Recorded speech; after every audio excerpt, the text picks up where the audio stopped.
Tá vendo só, gente? Essa Associação Internacional dos Pintores com a Boca e com os Pés.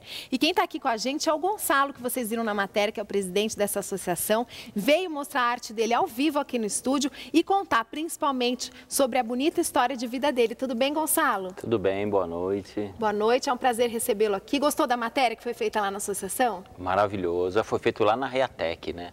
Ah, naquela feira maravilhosa de reabilitação, né, e tecnologia, né, para facilitar a vida de quem é um portador de uma necessidade, né. Então a gente vê assim como uma coisa assim, um grande progresso nesse sentido e vê que a tecnologia não só para uma ou outras pessoas, assim, para um contexto geral, né, porque hoje você vê a violência urbana, o trânsito. Quantas vítimas, quantos se tornam portadores de uma necessidade? É verdade. É diferente da sua história, né, seu Gonçalo? Que o senhor já nasceu portador de necessidade especial, com essa deficiência, com os braços atrofiados, é isso? Isso, eu já nasci assim, né? Eu gosto até de brincar, né? Porque antigamente, né, a gente falava assim, era um aleijado, né? E essa palavra se tornou por muitos anos, né? Tanto é que nós temos o maior artista de pedra-sabão, Aleijadinho. E alguém mudou esse nome ou não? Continua sendo o quê? Continua Aleijadinho. Aleijadinho, não é verdade? Então essas palavras foram mudando, né? Hoje é uma palavra moderna, né? Então é uma coisa bonita, uma palavra assim que portador, dá conceito. O senhor se refere a portador de necessidades especiais? Isso, eu me refiro a essa palavra, né? Moderna, né? É isso que eu me refiro. É igual se falava antigamente, caloteiro, hoje o que é? Inadimplente, não é uma palavra bonita. Inadimplente, 171. Mas, seu Gonçalo, conta pra gente, como que a arte entrou na sua vida? O senhor já nasceu com os braços atrofiados e aí foi buscar alguma forma de se expressar, alguém trouxe a arte até o senhor que foi buscar, conta pra gente.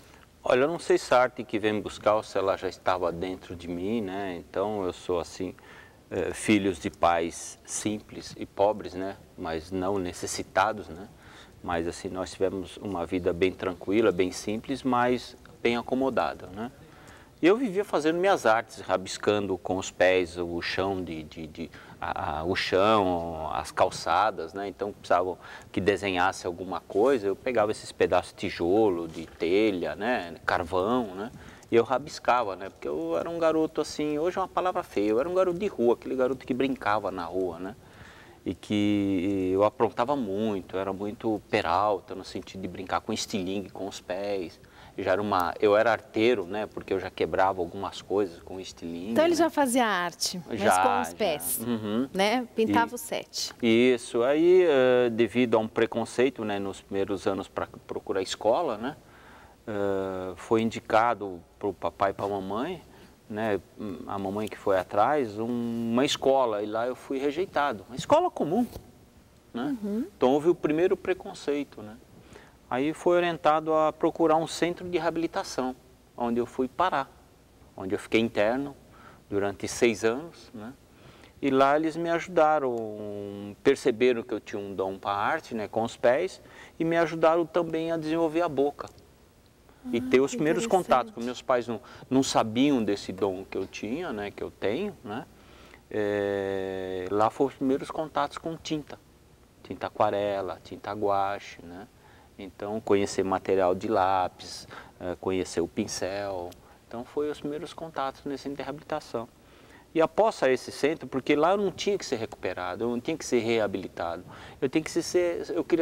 Só queria educação, né? Formação. E eu saindo de lá desse centro de reabilitação, novamente a mamãe foi procurar a escola para que eu desse continuidade aos meus estudos, né? E lá, novamente, a rejeição. Aí a mamãe batalhou, brigou, até que eu entrei na escola, né? E aí foi uma vida mais tranquila. E aí, com os entre 17 e 18 anos, eu fui conhecer a Associação dos Artistas Pintores com a Boca e os Pés.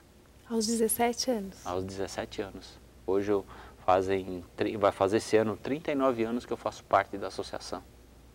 Entregou sua idade, mas não tem problema, porque está bem, não, feliz. Eu acho que a idade Nossa, não 39 importa. anos já na associação. 39 anos. E essa associação, pelo que a gente viu lá na matéria, tem mais de 700 artistas pelo mundo. E aqui no Brasil são 39, é isso? São 39 artistas. São 36. Pelo Ah, não, 36 artistas, né? Mas precisa passar por um teste para entrar na associação? Isso, por isso que foi esse número 39, né? O que acontece? Quando um artista é indicado à associação, né? Ele tem uma curadoria, né? Que faz análise do seu trabalho, né? Para que ele possa ingressar na associação.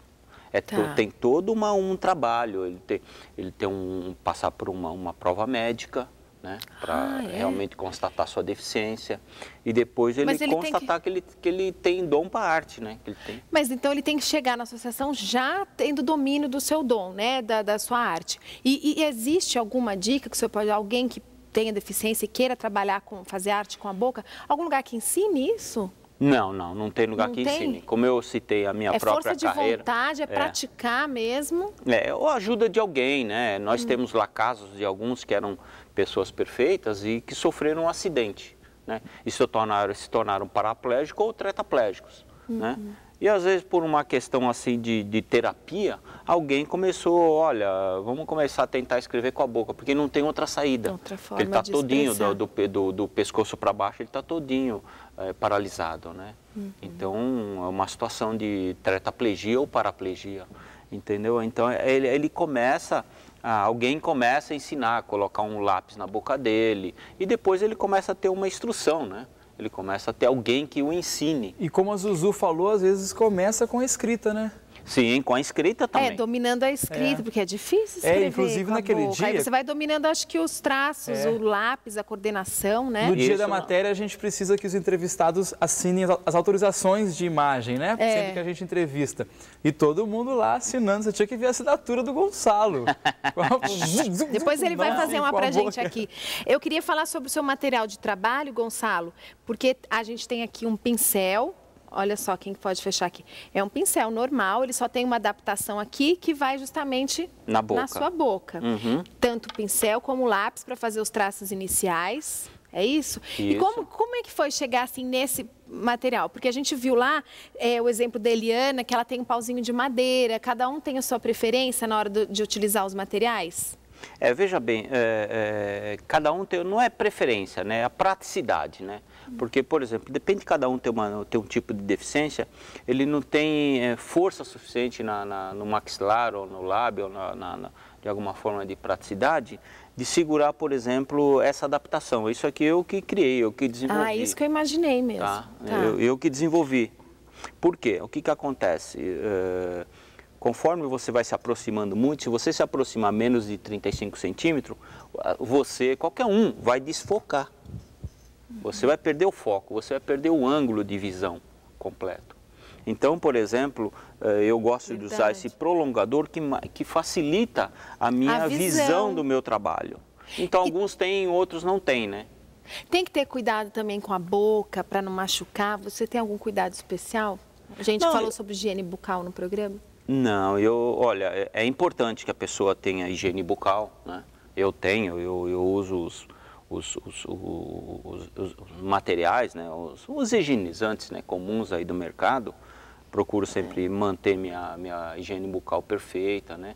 Para que não deteriore, não estrague meus dentes, isso independente, né? Porque isso dificulta, porque se eu tiver que colocar uma prótese, eu não sei como é que vai ser, vou passar por um novo processo de adaptação. É por isso que eu estou perguntando, porque às vezes tem que ter um cuidado a mais, né? Porque justamente você utiliza a boca não só para falar, se comunicar, mas também como instrumento de trabalho. Sim, a boca, né? É instrumento de trabalho, assim como o cantor, como, né, você, por exemplo, a pessoa, você sorri com uma cárie aqui, fica esquisito, sem dente, né? da frente, assim, só o Tom Infrado do Té da Padroeira que pode ficar sem dente por causa do personagem dele.